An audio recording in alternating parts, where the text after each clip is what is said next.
All right, welcome to the Side Action, episode 15 of season 7. My name is Jim Weglars, aka Wegs. You could follow me at Wegspool on Instagram and on X. And we have a special guest star. Who are you, sir? Oh, good question, Jimmy Wegs. Who am I today? I am John Ulrich, and you can find me at John R. Ulrich on X or Instagram, John R. Ulrich 43. So this is a unique situation. Our usual co-host Coop, aka Dalton Coop, he is I don't know what to tell you. He's out with his girlfriend. That's basically what's it. He's doing Thanksgiving activities, going to movies, eating leftovers. So thank you for stepping in, sir. I gotta say, Dalton, he's got his priorities right, my friend. I'm not sure about that. That's that's the jury's out on that one, but I hear you. So what have you been up to? You're in Hawaii, obviously visiting me, so thank you.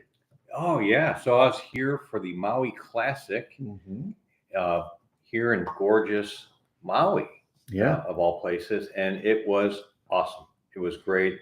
You have 8 teams, and this field was loaded. I know this is more football, but we're going to do a little college basketball. Yeah. Where you had 4 top 10 teams, and then you also had the likes of Memphis, Colorado, and Michigan State, all with winning records. So strong field, and it was just an awesome time. It's a gym that's like your high school gym that fits 2,000 rabid fans, and you're just right on top of the action, and it doesn't get much better than that. And so I got to go over there on Wednesday. Obviously, Christina Ridgway was here last weekend. It was great to hang out with her and show her Honolulu.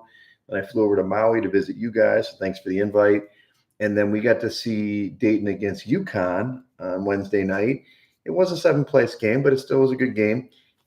And somebody was trending on X after the game because somebody started a very impressive chant during the game. What was that chant, John? Oh, there was nothing better than watching a grown man cry, and that was our friend Danny Hurley. That's right.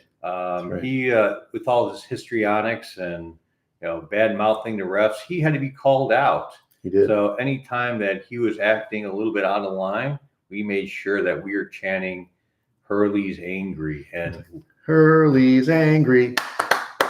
Hurley's angry. Yeah, that was pretty exciting. Yeah, and he got angry a lot because the Dayton Flyers had just waxed the defending champion UConn Huskies. So that was good to watch. Yeah, they sent them packing. They're 0-3 in the Maui Invitational. Dayton looked good. They did lose other games. They blew leads, but they played really well in that game. It was fun to see them. And, the Dayton faithful were very fired up, and it was fun.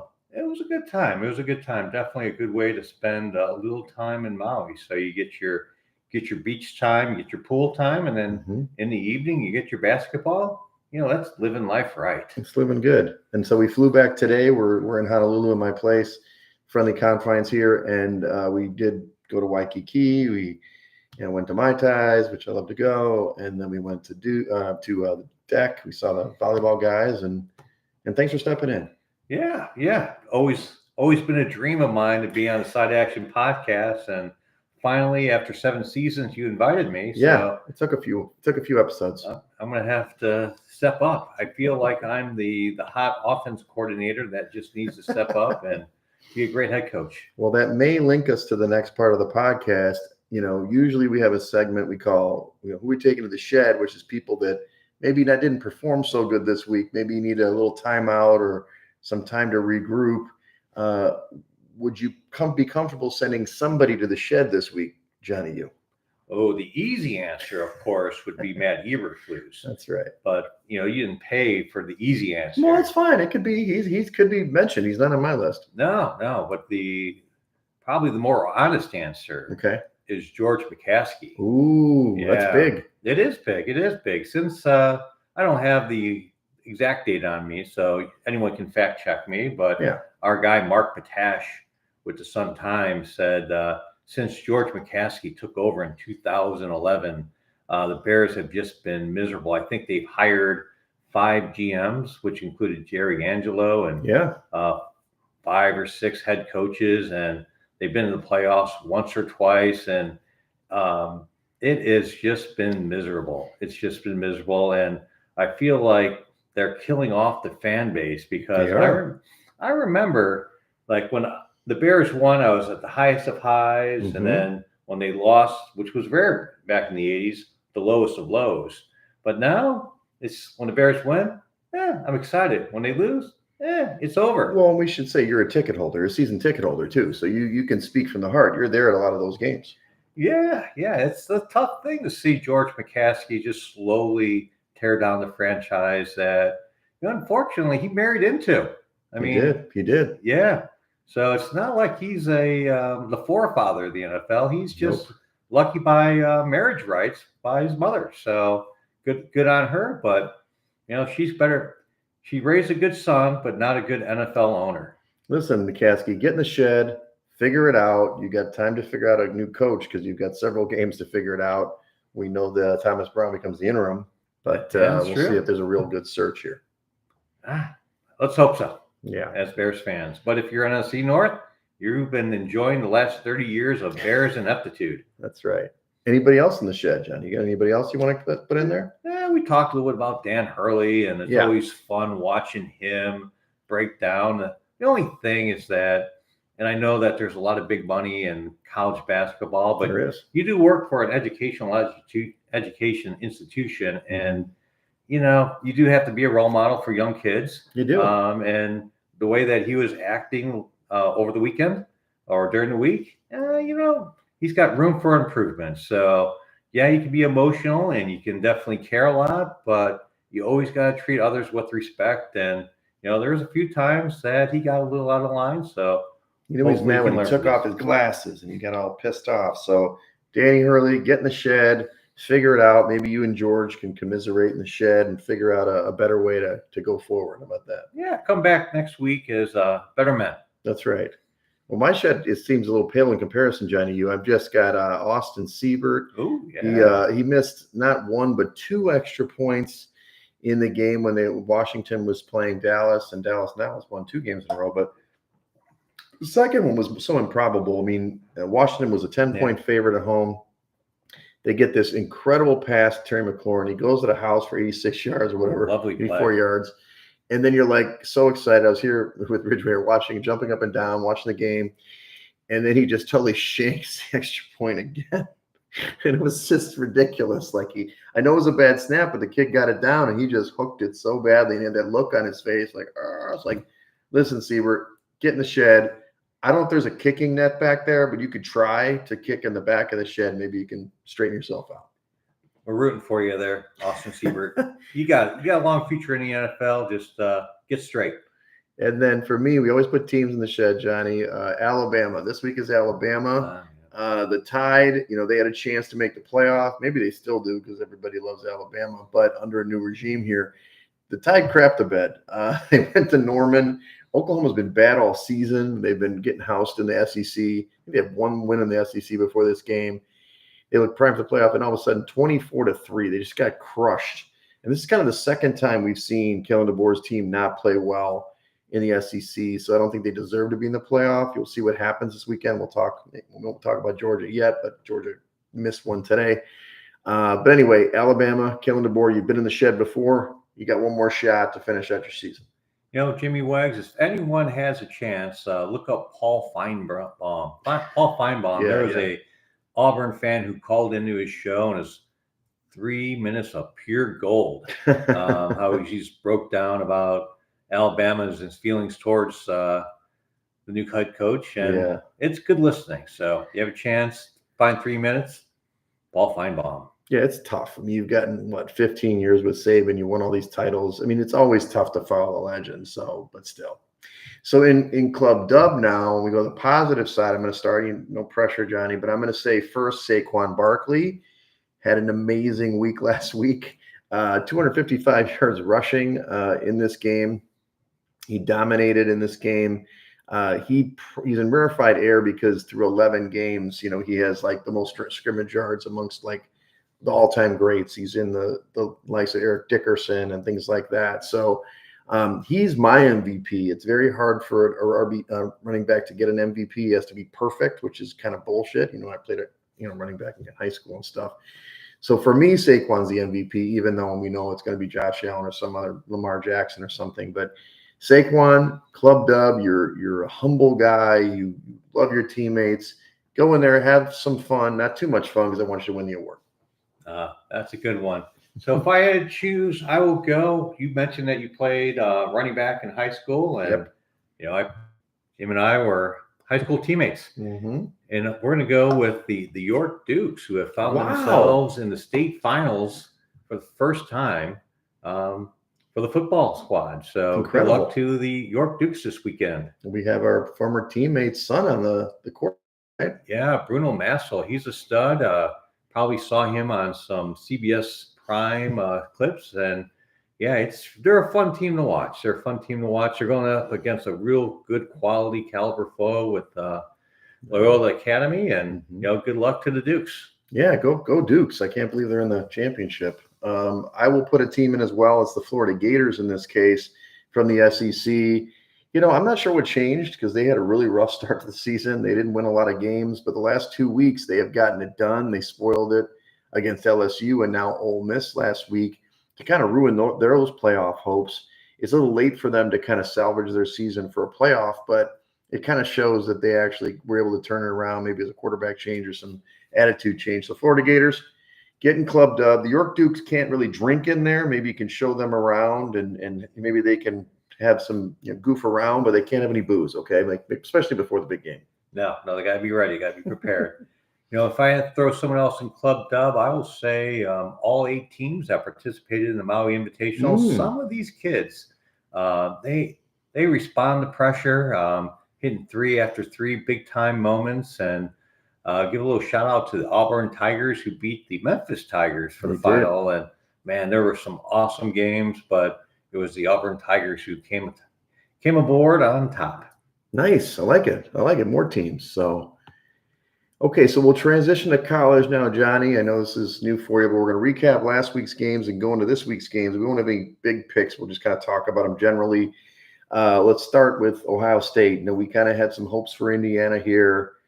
Thought that they've had a great season, incredible season, but they went to Columbus and kind of got pimp slapped a little bit. And I thought it was more, I don't know if you got to see the game at all. In this particular game, they were like 10-point dogs. I thought they could get to that number really going in, but they had 2 big mistakes in special teams. One was a dropped snap for the punter, and eventually that got blocked. And then there was a punt return for a touchdown that really created the distance in this game. So Ohio State covered easily in this one. Sorry for the Hoosier fans, including our guy Steve Action Roberts, but Ohio State cruised in that one. Yeah, it's when you go up a weight class, as the Hoosiers did with the Buckeyes, is that you got to play perfect ball, and just some of those bigger blue chip programs, they are just stacked, and you got to have everything going your way. And if you don't play the perfect game, you're going to come out on the short end, and that's what happened with Indiana last week. It's true. Now, on the other side, we had the CU Buffs that were rolling. Obviously, Deion Sanders, and they've got Travis Hunter is a great player, Shedeur Sanders. But this Jayhawks team, playing at home, they've actually had a really rough start to the season. Last couple of weeks turned it around, and they kind of crushed the Buffs in this one, 38-20. So not only covered the short number there, but they win outright. So it's a little late again for Kansas, much like the Gator season. But they proved spoiler, and I don't know if the Buffs can still make it into the Big 12 title game. Hard to tell, but I think Deion's a good coach, and he's very inspirational. And you will not. I think that the Buffs will come back in a good, hard way. Yeah, that's true. We talked about last week the service academies. It's tough. Talking about weight class, Army is undefeated going into the Notre Dame game, playing at Notre Dame. They're just, I talked about this. Sometimes the service academies, they're just undersized. These guys are in great shape, of course, but they have to not be gigantic humans. And Army just got big boyed by Notre Dame. The game was never close. It was over in the second quarter. Final score 42-10. So Notre Dame is primed for the playoff, even though their schedule's not so great. I don't know if you got to see any of this game. I missed it all. Sorry. That's okay. You didn't miss much. It wasn't close. You talked about Auburn making a statement there about Alabama, but Auburn this was a pick that Coop had last week. They got to overtime to win, but they did beat A&M outright 43-41. A&M is one of those teams that's been good all year, but they've had some stumbles lately. Auburn stepped up, and maybe the odds makers knew something here because the number was a lot shorter than it probably should have been, and Auburn won the game 43-41. Yeah, two good programs, and could have gone either way. It just went to the Auburn Tigers this week. That's right.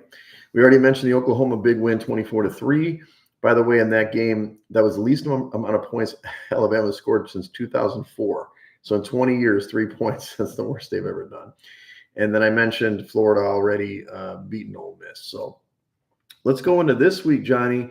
Obviously, it's kind of a unique week. It's like rivalry week. There's a lot of big games, and that's kind of why I highlighted these games in here. The first game I'm going to highlight is South Carolina, who's ranked 18th against 17th Clemson. You've got an SEC team against an ACC team, but they're both in South Carolina. Clemson is a 2.5-point favorite in this one, 49-point total. It is tomorrow, the 30th at 11 a.m. Central. Any thoughts on this game? It's pretty much a pick 'em on this one. I'm going to go at home with Clemson. Okay. I just feel like Dabo Swinney, he has been there before. South Carolina, new to the top 25. So we're going to go with Clemson. Okay. I mean, I don't know. It's hard to say with this one. I'll go with the dog. Clemson's been, I know on Dalton's list that they're going to be really good. Clemson has to win this game to get in the ACC championship game. And I think that they might. You've got Miami going to Syracuse, and you've got SMU's already basically qualified. So if it's kind of an interesting situation, but I don't know, 2.5 points, probably too short. Like you said, Clemson's probably the pick, but I like the way South Carolina is playing at this point. So we'll see. How about Michigan and Ohio State? Michigan's unranked. Ohio State's the second-ranked team, obviously primed to get into the Big Ten championship, but they can be upset here. They're a robust 21-point favorite at home, 43.5-point total. This is also at 11 a.m. Central. Look, Ohio State hasn't beaten Michigan in like 4 years, but I think this is probably it. 21 seems like a lot of points, but I think there's going to be a little bit of a bloodletting because they haven't played well in a long time in this game. So I'd probably lay the points, but that's a lot of points.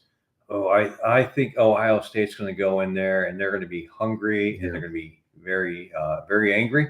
Yeah. And I wouldn't be surprised if it's 35 points they win by because they're not going to let their foot off the gas when they're up big.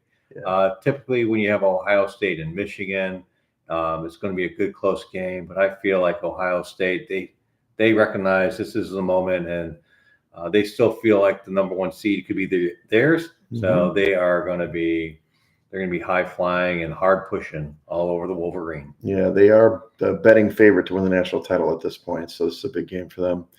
And then we mentioned Auburn and Alabama. Auburn isn't ranked again because they're actually kind of middling in the SEC at number 7, Alabama.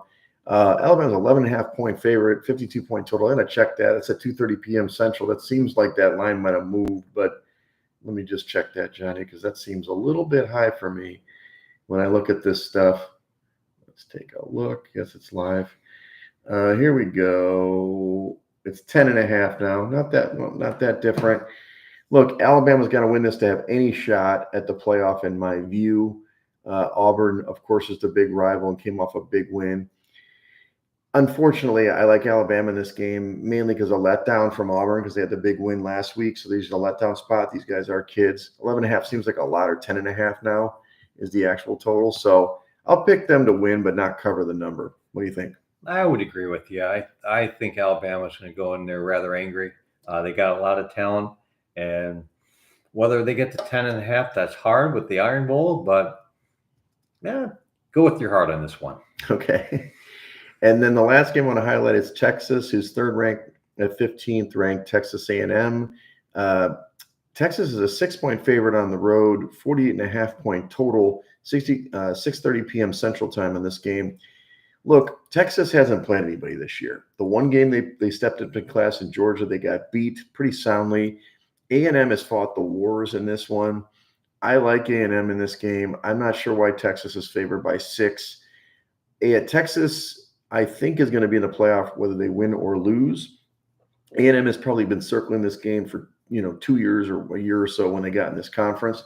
So I like A&M to win this game outright. It's kind of a gut pick, but I do like them. The funny thing about A&M is that they're an interesting team. Mm-hmm. A little inconsistent. Yep. They can have a bad week like they did last week, or they can stun the world and beat Texas. This week, I'm I don't have a lot of faith in A&M. Okay. I'm going to go with Texas, and I am going to go with the over. Okay, go with the over. Would you lay the wood on the 6? I bet this will be a close game where Texas ekes it out. I bet they win by 3. Okay. So it's A&M with the points, but you still like Texas to win the game. So, all right, let's go over the NFL, Johnny. More where your comfort zone, I'm sure. So let's go over Week 12. And we've already started Week 13. We'll go over those games in a minute. Week 12, it was 7-6 to the favorites won 7 out of, and dogs 6. But the overs crushed it. 11-2 last week is kind of weird. That's an atypical result. Overs are kind of winning on the season. If we review some of the picks we made, Ash and I picked the Colts, but they end up getting trounced at home by Detroit 21-6. What can be said? That team's really inconsistent. It's hard to trust Anthony Richardson. They just couldn't get anything going in this game. I don't know if you saw any of it. I did not see any of that game, but we could probably talk more about it later on. But I think the Colts are done for the year. Yeah, they're not so good. Now the Bucks, they did win and cover. They took on the hapless Giants. They won 30-7. They got Mike Evans back, which I know you appreciate in your fantasy team. They look like a team. Look, they're in a situation where they lost 2 games to Atlanta, so it's very hard for them to win the division. But if they can go, 6-1 down the stretch, then they can actually make the playoffs. And this is one of them. I really like the Bucks as they close the season. I like the Bucks too. They've got that offense. They got Baker Mayfield, who's just a leader of men, and they got a lot of talent on that team. Right. Obviously, the defense not as good, and they'll have a more tougher games going down the stretch than the Giants. That's true. Who no longer have Daniel Jones. That's right. That's after this game. No, or actually, Daniel Jones didn't play in this game, so this was they released him last week. We talked about it last week. Tommy DeVito game. That's right. So the next game was the Bears. I did like the Bears quite a bit in this game with plus the 3.5 because they always beat Minnesota. They did not win the game, but they did force the overtime and big comeback. They had to score whatever, like 11 points in like 3 minutes or something. And they forced overtime, but they ended up losing in overtime 30-27, but they cover the numbers. So we'll talk about the Bears in a minute when we get to Detroit. But at least last week they covered for me. Yeah, they showed some life, but then also Minnesota, which is encouraging. They had an opportunity to lose, but they stopped the bleeding and they held off the Bears and won the game. And they did. That shows to me that they've got some mettle, they got some intestinal fortitude or toughness. That's right. The ginger, Sam Darnold came through. What a resurgence he's having. Amazing. We talked about the Commanders losing the game. They actually lost the game outright in this one, 34-26. Very unique game, back and forth, super exciting. They were 10-point favorites at home. They had the miraculous touchdown to McLaurin. They actually had a chance again for a Hail Mary because inexplicably the Dallas guy returned the onside kick to the house, which gave them another chance to tie the game, but neither here nor there. Washington loses outright in that one. So Arizona, this was one that was I know that Action liked Seattle, Dalton liked Arizona. We stayed away from it in the contest. But yeah, this was a weird game. Seattle and Arizona was like kind of a boring game. A lot of punts, a lot of tough defense, but the pick 6 in this one, Kyler's had a great year, but he had a really bad throw in this one. We just kind of lobbed it up to somebody and he took it to the house. That was the difference in the game. They lose 16-6, but it was really that one touchdown that made the difference. And Seattle wins and actually technically takes the lead in the NFC West. The NFC West, it's there for the taking. And it is. Some teams will look good and sometimes they won't. For example, Seattle, they started off strong and then lost several games in a row. And now they've won 2 in a row and they're on top of the leaderboard. So yeah, we'll see what happens. It'll be interesting. The 2 primetime games were interesting. We talked about Saquon Barkley. The Eagles were dominant in this game against the Rams. They kind of beat them up front in the second half. Saquon had not one but 2 70-yard touchdown runs, and that set up the 34-20 win over the Rams. The odds-on favorite to lead the league in rushing now and offensive player of the year. But as I mentioned, I really want him to win the MVP. But he broke the franchise record with that 255 yards rushing. He is a stud. It just shows a lot of times it's the environment that you're in is while he was pretty good for the Giants, but you put him in a better system with the Eagles, and he is all world. Yeah, running quarterback that always opens it up to a running back, and he's taking advantage. Speaking of running quarterbacks, the Ravens on Monday night, they spotted the Chargers 10 points in the first quarter. When I first looked at it, I was a little worried, but no worries. The Ravens offense just kind of dominated them from that point on. They rushed for over 200 yards in this game. They win the game 30-23, and that score wasn't really indicative of it because the Chargers scored late. They were up by 2 touchdowns in that game. So Ravens win that one and cover. They look really good. I'm not sure how you feel about it, but those two teams, Eagles, Ravens, play this week, but I kind of feel like it's a Super Bowl preview, which we can talk about in a minute. Yeah, it definitely could be. What I liked about the Ravens is that you had the Chargers coming in with one of the better running offenses in the league, and the Ravens just shut them down, and that was even without Roquan Smith. So the Ravens should just get better, pending no injuries. Nice. Look, we got a like in the chat. I'm not sure who that was, but thank you. You can feel free to say hi because we're running a little late for Chicago time. Well, let's go into this week's games. We've already had 4, actually, because obviously we're taping this on Friday the 29th. After the Friday night game, you had 3 games on Thanksgiving, and we love Thanksgiving football. There are no buys this week, Johnny. Lament all the fantasy football people for next week. But we talked about the Bears briefly. We'll go over this game a little bit. They were 9.5-point favorites in the contest. They closed as a 10.5-point favorite. They were getting crushed in the first half. It was 16-0. They probably should have been down 31-0. At one stage, it was like 250 yards to like 15 or something for the Bears. They had no first downs until their final drive. And then in the second half, like they've done all year, they've played a little bit better. Maybe Detroit was thinking about Thanksgiving dinner. They actually got to the point where they could tie or win the game on the final drive. And in the end, they just, what can we say? They dicked it over. They had a chance. They were inside the 25-yard line with, 45, 50 seconds left. And then all of a sudden you get a sack or a penalty, then a sack. And with 36 seconds, they had plenty of time with the timeout, and they decided to not call the timeout. Caleb changed the game, the play at the line and throws a weak pass, and the game is over. We were watching the game. I was stunned. Yeah. And thankfully, they did fire Eberflus this morning. So they made the right decision. They should have fired him a few weeks ago. But what the hell were you thinking in that moment? Well, it's typical Bears fan where you give up and then they bring you back in. They did. And then you think that there is a possibility that they could pull it off, and you can't believe it. You get excited, and then they totally bears it up and they lose. Yeah. So just like the Washington game and the Green Bay game, the Minnesota game, and now Detroit, they always find new ways to lose. And one of the things I've been thinking about, Jimmy Wegs, is just how do you have what is a good successful coach? Right.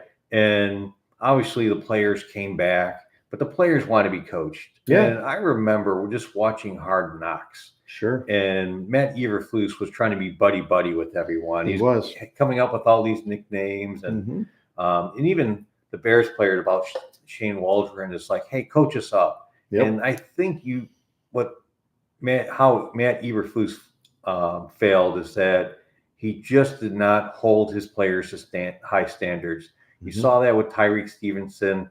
Sure. There was a couple other incidents with players where they did not give the effort that they should have, and they were not held accountable because while Matt has had a lot of success in college and NFL coordination, is that he just wasn't the head coach. So I just feel like whatever they do going forward, or any NFL team going forward, you have to have someone who sets standards and holds one another to standards. And then that's really the key to victory for a lot of these NFL franchises. Well, there's a difference between coordinating, which is basically calling plays and schemes and working on a tactic. And then there's coaching men. These are grown-ass men. And you look at the Mike Tomlins of the world, which I've been critical of him in the past because I think he's been soft on certain guys. But in the end, he's been doing it for a long time for a reason. People respect him. Harbaugh comes in the league. He was gone. He was obviously great with his 49ers, goes to Michigan, steps in this year, total culture change, right? And it's about accountability, like you said, Absolutely. but he's also coaching you. He's maybe not old school to the point where he's making guys run wind sprints like we used to do, but like he's making them better by being tough on them. Being your buddy is not the way it works. And, you look at the best coaches in the league, the Harbaughs, maybe Andy Reid's kind of joking around once in a while, but there's a system involved. And I think they just don't have a system or a culture. And that's what have you noticed with the Bears. So pour one out for Eberflus. We're drinking a little Bellini Bliss here for him, but we were happy to hear this morning. It was the first time the Bears have fired a coach in season in the history of the franchise, which is awesome. I thought he should have been fired after the Patriots game. So, and there's a lot of folks that said he should have been fired last year, but that's right. Give him a chance. And that's maybe where Ryan Poles was just a little too nice to him. He was. That one thing, let's step back. Yeah. The Bears were Bears fans. What about Detroit? Detroit has been a juggernaut. They played great in the first half. Looked like they had the whole game in control. Do you think that was just a blip, that they just kind of let up a little bit and let it in? Because they've been rolling teams. They've been covering every number no matter what it is. Do you think that they're still the team to beat in the NFC? Ooh, that's a good one. It's definitely between the Lions and the Eagles. They're on a collision course to the NFC Championship. That offense looks phenomenal. They've got a good dynamic duo with Montgomery and Gibbs. And then they've got some really good receivers with St. Brown and Jameson Williams and Laporta. Yeah. I mean, that guy, he's always open. Yep. The big thing is the defense, and they've had a lot of injuries. So I think that's what ended up happening, is that you had some a lot of guys got hurt. Younger guys come in who don't know the system, and you just threw them in there, and the Bears exploited it. If the Lions can get healthy and some of these younger guys get some reps, I do feel like it is the Lions' year this year. Okay. Yeah, I mean, the big advantage with the Lions is they're playing at home, likely. They're a game ahead of Philly right now. They played every game indoors, which is crazy. We cataloged it yesterday. They had 3 games outdoors all year. Coop talked about in the preview for the season. So it's their season to lose anyway, at least in the NFC. If they go to Philly in the winter, in January, I don't know, it'd be a tougher story. So they have to stay strong down the stretch and keep the record. So that's a big factor. So, well, let's move to the other games. We had the Giants go to Dallas. They started Drew Lock there. I was hopeful that they'd cover the 3.5-point spread, but they did not. But they did score enough points. This game went over the 37.5-point total. The pick 6 was pretty big in that game as well, and Dallas was able to win 2 in a row. Does Dallas have any shot? They have 7 losses, so they're 5-7. Do you have any shot, do you think, for the playoffs? No. Okay. No. Yeah, me too. They stick.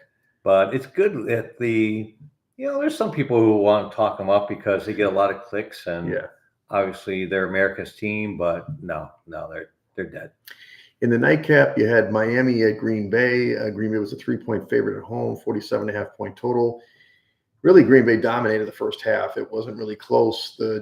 Miami had a chance in the second half. The record is well known that under 40 degrees, the Finns under 2 are not very good. So I was feeling pretty good about this pick. We picked in the contest, but they cut it. They had a chance to really cut it again, and then they got stopped inside the 15. The game was effectively over. So Miami's at 5-7. They're really going to need some help to make in the playoffs. Any shot for them? It's possible. I don't know how many more games at home or how many. They have 2 games at home, I think, and what are they? They're 12. That's 5 games. It's 2 games on the road, 3 games on the road, 2 games at home. They get to play the Jets twice. They have to play like San Francisco, who's hurting, and I think the Chargers. Is that right? Maybe they already played Chargers. They played one other good team. So the road's not great. They're basically going to have to almost go undefeated. I mean, they might 9-8. It's going to be tough to make it. Yeah, I don't see it because there's some other quality squads in the AFC, and I mean they can really have a nice finish to set up next year, but highly unlikely. Yep. Speaking of guys that probably should get fired, Antonio Pierce for the Raiders. They played the Chiefs today. Now, look, give the Raiders credit. They always play the Chiefs close. They've been covering numbers. They beat the Chiefs last year on Thanksgiving. They had a chance to beat them today, trailing 19-17, final seconds there, botch snap fumble inside the 35. that ended their plight, but they did cover the 12.5, which actually in our contest, we took them. So that's a loss for us with Steve and I. But this Chiefs team keeps winning these crazy games where they should be losing. I mean, do you think they're just going to flip the switch in the playoffs, kind of like they did last year, or is it just indicative that this team is going to probably botch one? They've had a lot of good luck, right? And not all that luck can continue. But the other thing with the Chiefs is that they're still integrating some new players into the offense. True. And so with Patrick Mahomes, you can never count them out. Mm-hmm. And eventually their offense is going to tighten up. And their defense has been really solid. That's been holding them together. So even though that they're winning these close games, is that if they do need to improve, especially on the offense, and that's really just getting some of these new guys more accommodated into the system. Yeah, I agree. I mean, the problem is with the Chiefs they've got the best player in the game, right? Mahomes. Mm-hmm. So with that defense playing elite for the most part, they played bad last week, but they came back to form. It's going to be tough. I just think it's going to come down to can Lamar, Jackson go to KC and win? Can Josh Allen go to KC and win? And I don't know. I think in the NFC, I think somebody can beat them. I think in the AFC, we'll just see what happens, but we'll see. All right, so we got games on Sunday now, Johnny. Let's go into the noon slate for Central Time. We'll start off with Seattle at the Jets. We talked about Seattle. They kind of control their destiny now. They're tied for first, but they actually have the tiebreak beating Arizona. They're going to a Jets squad, which, our favorite player, Aaron Rodgers, is there. Seattle's actually favored on the road in this one, minus 1.5 points here, 42-point total. It's a spot I don't want to take. I don't like the Jets at all, but I don't like Seattle going all the way across the country and being a favorite, even though the Jets have had a terrible season. So it's a perfect spot for the Jets to surprise somebody if you're going to pick them in a contest like mine with Donnan and stuff. But it's a stay away game for me. I don't really love Seattle in this spot. Not sure what you're thinking. I'm thinking you take the Jets and you take the under. Okay, because their defense will finally come to play, huh? And they still have a skeleton of a good offense. Uh-huh.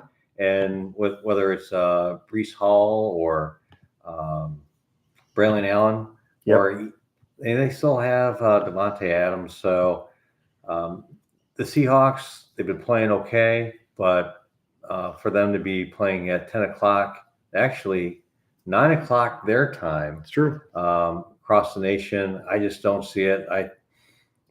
I see where Rodgers puts up a final fight and they win the game, but not by a lot. Yeah. I mean, the Jets, they just got to cover that number. It's a short number. So, okay, let's talk about another West Coast team going to East. You've got the Chargers going to Atlanta. Similar situation, I suppose. 1.5 point favorites on the road, 47.5 point total.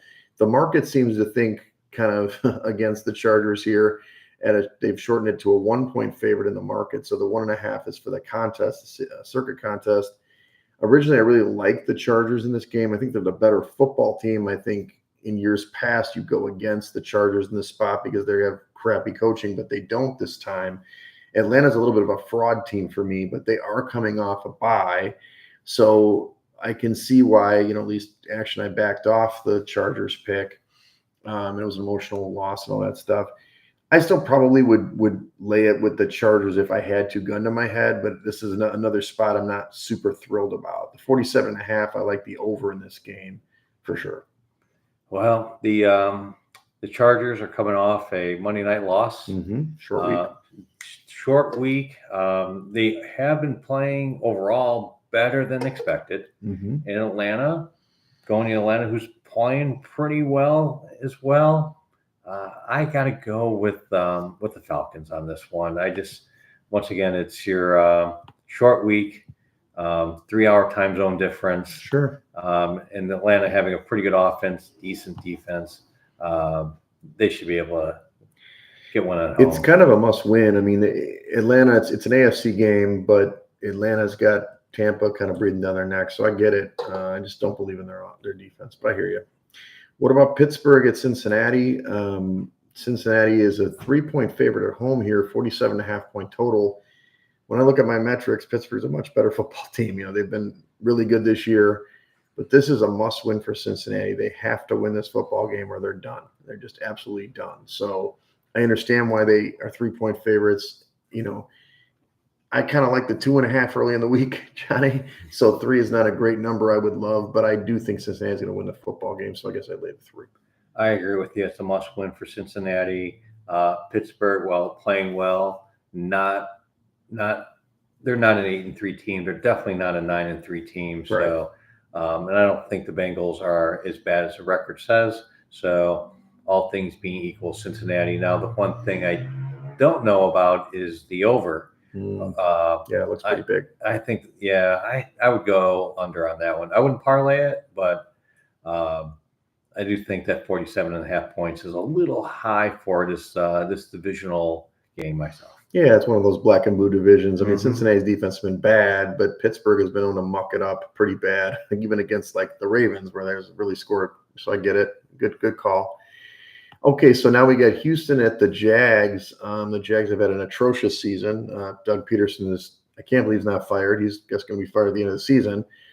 But in the contest, Houston was a 4.5-point favorite on the road, 44-point total. But in the market, it's dropped all the way to 3.5. So a lot of money's coming in on the Jags. And I think the thought here on this move is, well, the Jags have nothing to lose, right? They're not going to make the playoffs. Maybe they haven't given up. Maybe they have. I don't know. But Houston's also been not great. But traditionally, Houston wins this matchup.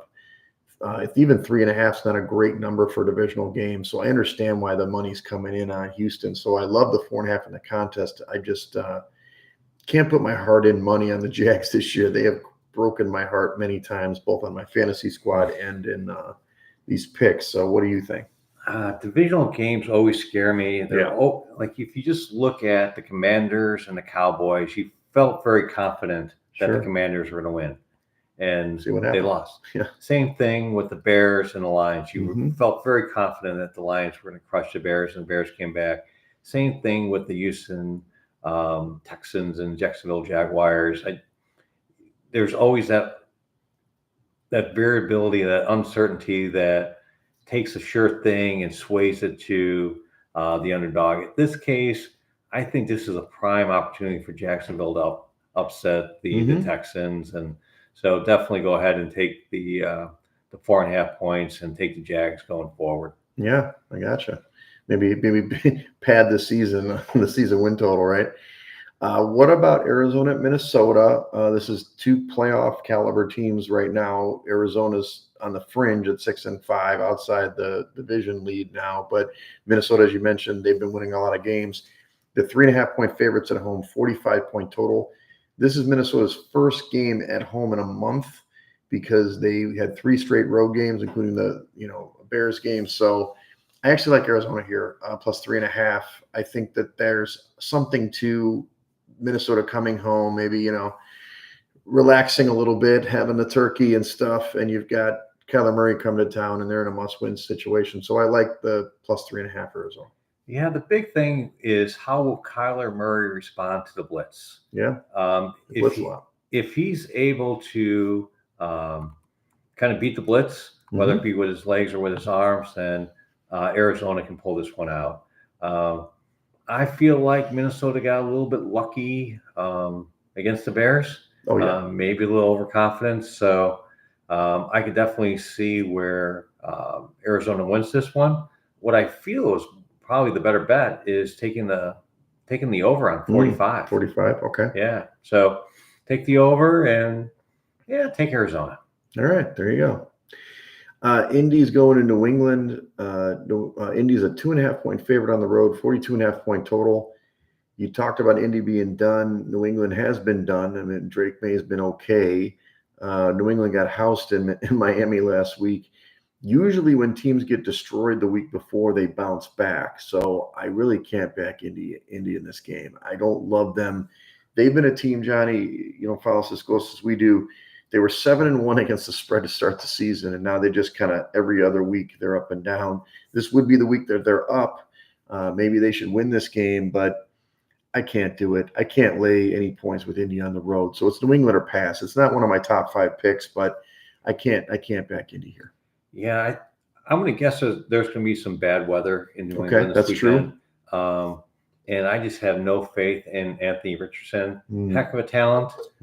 He hasn't quite learned the quarterback position quite yet in the NFL. It's true. So if you ask him to throw with accuracy in bad weather, no, thanks. No, I don't see it. And the other thing with New England is that they're playing better than expectations. So I feel like their arrow is trending up while Indianapolis is trending down. So I will take the Patriots. There we go. Like it. Tennessee at Washington. Washington's a 6-point favorite at home, 44.5-point total. The Fighting Will Levises, he's the reason why they've lost a lot of these games, but they did win last week against Houston in Houston. And I like their defense. I think Washington all season's been one of my darlings. I'm going to give you a little information. I don't remember the exact stat here. Cliff Kingsbury, I know he's the offensive coordinator, not the head coach, but as an offensive coordinator or coach, he's incredible early in the season. And then after week 6 or 7, the team just tanks where I guess the other team figures them out. Tennessee's a good defense. I kind of feel they're going to do this. 6 points is way too many points here, Johnny. 44.5-point total, probably an under game. I don't know. Tennessee could put some points up here. But Washington was rolling teams like this early in the season. They will not do it here. They may win, but they're not going to cover the 6 points. So I like Tennessee in this game. 6 points is a lot of points for the Commander. But we've been agreeing too much. And that's not fun. So I am going to take the Commanders, mostly because I got Jaden Daniels on the fantasy squad, and I am going with my rooting interest. But that's just me. If I was someone else, I would probably agree with Jimmy Wegs on this one. So let's go to the 3 o'clock window. You've got Tampa at Carolina.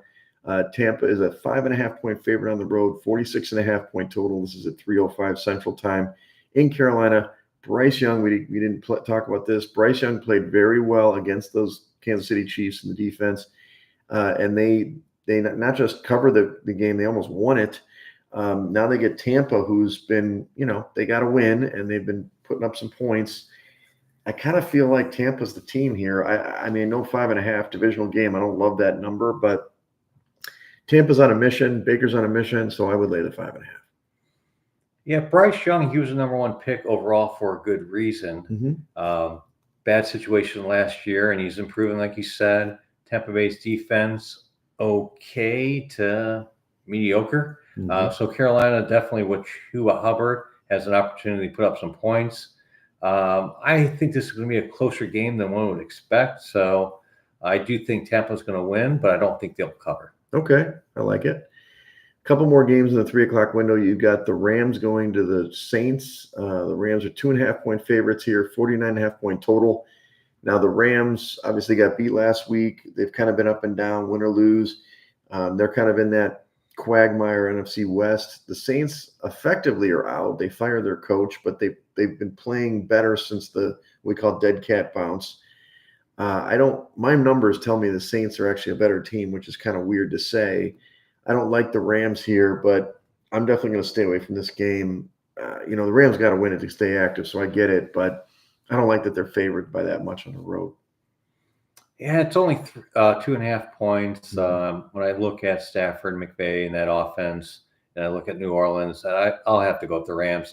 They still have something to play for, and I think the Saints and the crowd won't be as energetic as they would need to be able to pull off this upset. I gotcha. Let's talk about probably the best game of the weekend. It's Philadelphia at Baltimore. Baltimore's a 3-point favorite at home, 51-point total. Like I said, kind of a Super Bowl preview here potentially. Eagles have won 7 games in a row. Baltimore's bouncing back after last week beating the Chargers. I should probably let you talk first this time, but I'm laying the wood with Baltimore, and I'm doing it for a couple of reasons. Baltimore, specifically Lamar Jackson, when he plays NFC teams, he just crushes them. He wins them every time, and I don't know why. Maybe because they don't see him enough. So that's a big factor. 3 points is pretty short. Baltimore is very good in this scenario. If you look at trends, 3 points or less favored. They're really good. So I am going to lay the wood here. I don't love a lot of favorites this week, but I do like this one. 51-point total, probably under, even though that's a really, these teams can both score.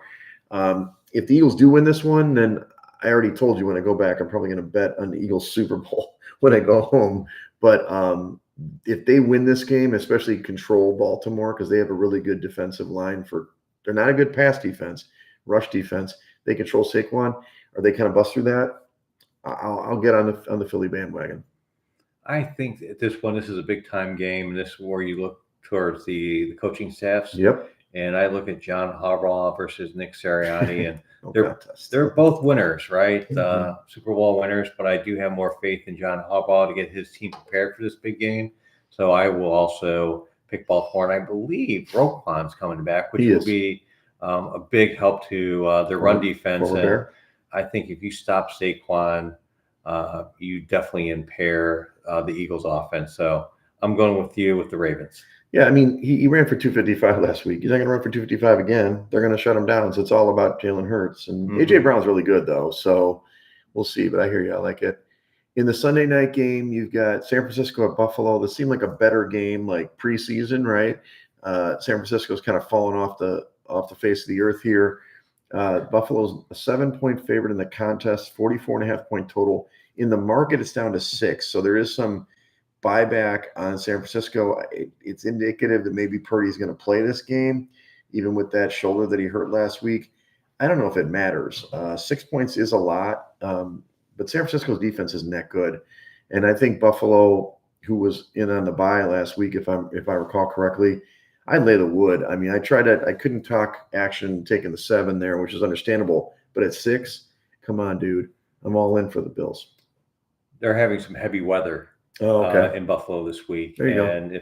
If Purdy's got a bad shoulder, if he can't throw the ball like he has, if he doesn't have that zip, then you're looking at interception galore for the Buffalo Bill. Yep. Also, Christian McCaffrey's come back. He isn't his old self, still coming back from that Achilles injury, which is a big time injury for him, just the way that he plays. And San Francisco has had some pretty debilitating injuries on that defense. Yep. So I do see where Buffalo, I would take the 6 with Buffalo. I don't know about the over with the weather, but yeah, right. I just don't see how San Francisco goes into a snowy Buffalo and comes out with a victory. Yeah, agreed. On Monday night, you got Cleveland at Denver. Denver's a 5.5-point favorite, 41.5-point total at 7:30 or 7:15 p.m. Central. Look, Denver's been good. They keep winning. They're playing good football. They probably shouldn't have covered last week against the Raiders, but did. Cleveland, they got nothing to lose. I don't love them. I think they're playing better with Winston. So, on paper, Denver's a better football team. There's no question. It's Monday Night Football. I don't know. I wouldn't take the 5.5. I just think it's too many. So it's Cleveland or pass. It's not one of my top picks at all. Defense Cleveland still has a really good defense, and they're going against a rookie quarterback on Monday Night Football. I think that's the difference. I would take Cleveland with this game, and I would take the under. I think just those two offenses aren't as high-powered as other ones. Right. So definitely I would go with the under and take Cleveland in the points. Nice. I'll review my picks, Johnny. We already got Green Bay in the books, so that's nice. That's a win. I like Tampa -5.5. I like Arizona plus the 3.5. Baltimore minus the 3. I did have the Chargers -1.5. I know we didn't go with the contest there. We already lost the Chiefs. So not to put you on the spot, but you don't have to go 5. Any picks you like more than others this week? Your picks? Or the other ones? I like Baltimore. I like Baltimore. I like the Rams. Good. And then I do feel pretty good about the Patriots. Okay. Patriots plus 2.5. Nice. Just to review the contest, Johnny, we've got over last weekend, there were 45 knockouts. It was down to like 99 people. So now it's only 54 people. And the way the contest worked is I think everybody advanced through this week because there were no actual upsets. If the Chiefs and the Lions would have lost, we would have lost quite a few people this week from the 54. But now there's actually another quote unquote week going into the weekend. So they survived the next 2 days, but now they have to pick again for Sunday and Monday, another team. I expect some knockouts. But yeah, there's 54 people left on the 14,266 originally.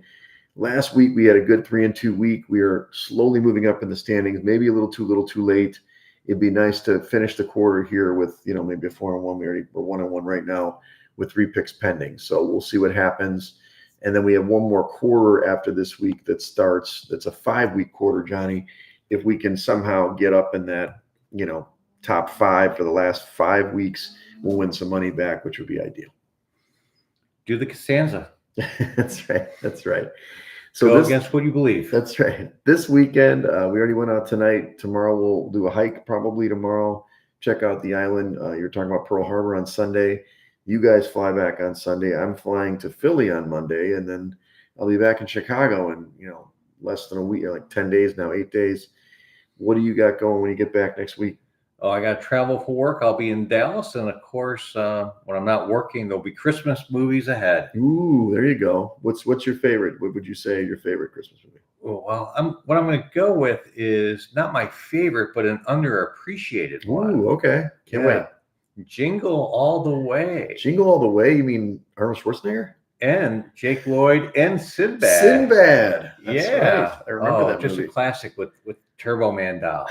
Turbo Man. That's right. Yeah. That's right. And the late great Phil Hartman makes an appearance. Yeah. Okay. How about you, Jimmy Weiss? What's your favorite or underappreciated Christmas movie for you? I think current favorite, in the pantheon is Elf. It's a family favorite. Yeah. Watch with Sophia, my daughter, all the time. Underrated. I mean, it's not really underrated. I like A Christmas Carol, but I mean, I like you got to pick your one. I kind of like the old school one, Alistair Sim. It's like it's old school. Watched my pops back in the day, probably from the 50s or something. So probably isn't even shown on TV anymore. But yeah, that's my favorite. Yeah, you get that at Blockbuster. Blockbuster, right? So. All right. Well, follow us at Side Action Pod on Twitter. I'm sorry, on X and on Instagram, Side Action Podcast. Follow me at Wegspool on X and on Instagram. And if you want to follow me, there's no sporting stuff there, but you can find me on X at John R. Ulrich, ULRICH. Or if you want to hang out on Instagram, you'll find me and my dog Indy at John R. Ulrich 43. And don't forget about our TikTok. I'll figure out the TikTok. Maybe I'll throw up the movie things. That was a good one. So thanks, everybody, for the late edition here. Hopefully you had a great Thanksgiving and enjoy the rest of your weekend. Don't forget to, like us, follow us, and all that stuff. Hopefully Coop will be back next week. I'm going to give him the business.